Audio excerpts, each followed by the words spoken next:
Hi, my name is Dwight.G. Thank you for listening to my speech. See, nobody takes time to think about the things I'm going to speak to you on. Serial killers.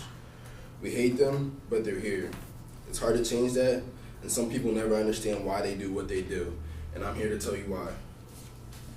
You may know some serial killers. You may not know them personally, but you may have heard of some famous serial killers, such as Ted Bundy, Richard Chase, Jack the Ripper, and Charles Manson. I've decided to write about serial killers because my dream job, besides playing pro sports, was to be a profiler for the FBI. Ever since I was little, I enjoyed watching Criminal Minds and reading books of the sort. Some serial killers are among some of the most dangerous people in the world, and I'm here to break down serial killers. 3 reasons why serial killers kill are for pleasure, psychological problems, and benefits. First, how they receive pleasure. In an article I read when researching the topic, a man named Chris Edwards, a sexual sadist himself, talked about how pleasure and pain are linked in our brain, and how serial killers receive their pleasure when giving pain to other people. These serial killers lack empathy and possess neurological conditions that alter their perception. Serial killers are labeled as sexual sadists.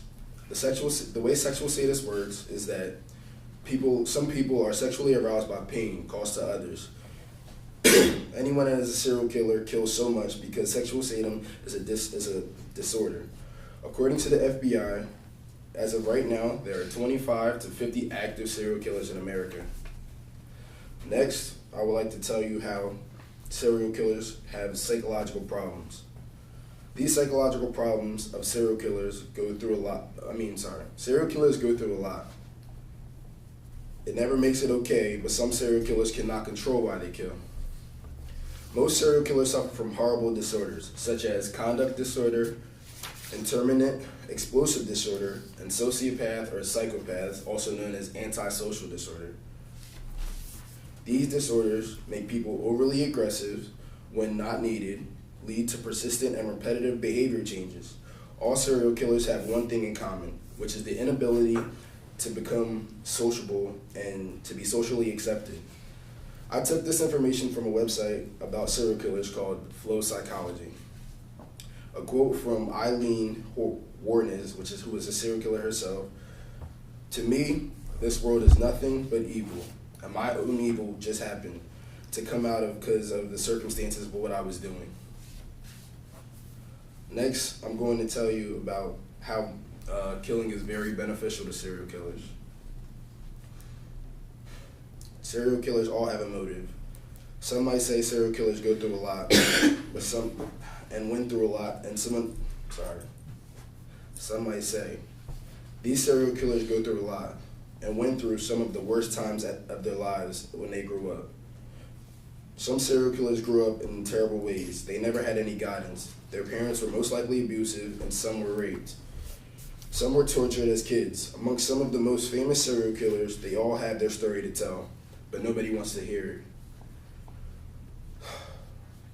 So in a serial killer's mind, if you choose that you do not want to listen to my story, I'm going to go global. I'm going to make a bigger story for myself. I'm going to make myself heard in some way.